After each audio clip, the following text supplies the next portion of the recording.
This is Diversity Beyond the Checkbox bonus content where we get personal with our inspiring and accomplished guests after the interview. For the full podcast, visit beyondthecheckbox.com. Okay, let's jump into it. Don, who was your childhood celebrity crush? Oh gosh, Halle Berry. Okay. Who would you trade places with for a day? Man, that's a good question. Mike Tomlin, I'd be the head coach of the Pittsburgh Steelers for a day. That would be awesome. Okay. What is your guilty pleasure? Any kind of chocolate chip cookies, macadamia nut cookies, cookies. Cookies. More cookies, please. No cookie monster, more cookies. Got it. Cookies. I'm into it. All right, cool. What's the biggest risk you ever took? Oh my gosh. Probably leaving school without completing my degree and chasing my dreams, because there was an easy path. I was a finance major. I would have went to work for an investment bank or what have you, right? And there was an easy path to do pretty good. But I didn't want to be calling people for investments. I wanted people calling me because I was a high net worth individual, and that was entrepreneurism. And so, but that was probably one of the top risks. For sure. What's the best compliment you've ever received? There's been a lot of people that I respect that have complimented me over the years, but one that I remember, because I'm always in the business, I build a little engine that could, David versus Goliath. And so one of my partners was talking about how we just don't take shit from anybody. That no matter what size business we're up against or working with, we don't let ourselves get pushed around, that we punch above our weight. And we've carried that mantra in all the different businesses that I run, is that we punch above our weight. That's great. Don, what's the worst piece of advice you've ever gotten? Fake it till you make it. And why? It's the dumbest thing I've ever heard. So then how do you fake it till you make it and then be authentic, right? Right. You're creating your own imposter syndrome because you know you're faking it. Right. And so now what do you do about that when you're trying to work to the next level? I do like the term dress for success. I do like the term read books written by people where you want to be. Right. There's a way to create progress in your mental model above where you are today. But anything that's fake has less value. And so fake it till you make it, to me, was one of the dumber things I've heard. Got it. What's something you wish you were better at? Networking earlier in my career. I was so heads down in building my businesses that I didn't take advantage of the networks that I could have built personally and professionally to help me succeed further and faster and easier.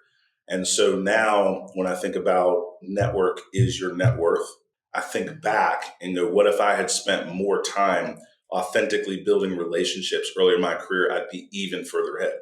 Because right now, one of the advantages I have as a more mature entrepreneur is I'm one phone call from any question I need answered. It's not a function of what I know. Like literally, if you think about AI and ChatGPT and all this, right? So you have this AI engine where you're one question away from this information. I'm one phone call or one email away from answering a question almost on any business topic on the planet. And so my network has significant business value now. And that's something I would have cultivated much earlier. Got it. Don, you talked a lot about reading. What's your favorite book? So there's a book by Napoleon Hill, Think and Grow Rich. And the entire book is good. But one of the things, or a couple of things that stood out to me that I'll never forget. Number one is create your mastermind group. That's where I've been talking about networking. Create your own personal board of advisors so that you can have a group of people that are scary smart, but also care deeply about you, that will help guide you. So that was one principle. The second thing in that book is it talks about the power of your subconscious, right? And how do you program it with the way you talk, with the way you think, with the way you program who you are and where you want to go. And so, yes, it's a long book. It's a great book, but those were a couple of the core principles, right, that have stayed with me, right, since I read the book 35 years ago, and will always stay with me. Got it.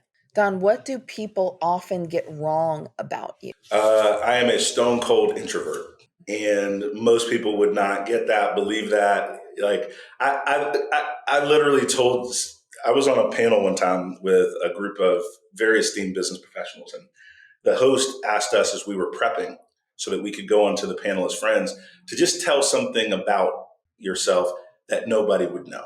And so I shared that I'm an introvert. And one of the other panelists who knows me is like, shut up, man. You're not no introvert. That shit hurt my feelings. I was like, I'm trying to open up and share. But I have extrovert components, but introverts gain energy being by themselves, right? And recharge and reflecting. And I enjoy reading. I enjoy time spent alone as a frame of recharge. But that's something that I think people would not understand. Got it. What's the one thing you can't live without? You, my wife. Good answer. Great answer. The only answer. Ask it again, and I'll tell you the same thing. Oh, man. All right. And then last question. What do you absolutely hate about working with your wife? And you have my permission to be honest. And if I don't like the answer, I'll just cut it out of the show. So, what do I hate about working with the percentage at which you are right about things? You typically don't give feedback or insight that's not well researched and really, really thoughtful. And so that's number one. And then probably the second thing, though, is that you don't leave room for there to be an alternative narrative when you get really passionate about something. When you're in typical business, you're collaborative. Oh, what is your idea? But when you get really passionate about something, right? This is the way it is.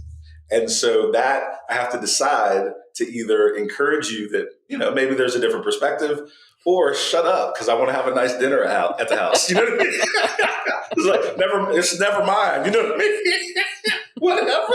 Okay. So that's, I would say, a business challenge that completed. Awesome. Oh, all right, Don, thank you so much. This has been really fun. Thank you for being on the show. Congratulations again on all your success. Thanks for having me. I will say this, and I don't know if your audience can appreciate this, and hopefully you'll feel comfortable putting this out, but I remember when you were on your first podcast as a guest and you were nervous beyond belief for a week, and you were a guest on a podcast talking about DEI, of which you were an expert. And then the decision for you to take on Beyond the Checkbox and launch a podcast, and you doing it afraid, you doing it because you knew it was good for the business, you knew it would be good for people, and to see where you have come as an entrepreneur, as a speaker, as a podcast host, and the success of your show, I'm really, really proud of what you've done. And my respect for that and admiration for that is real and sincere. And I'm super proud of you. I appreciate it. Thank you.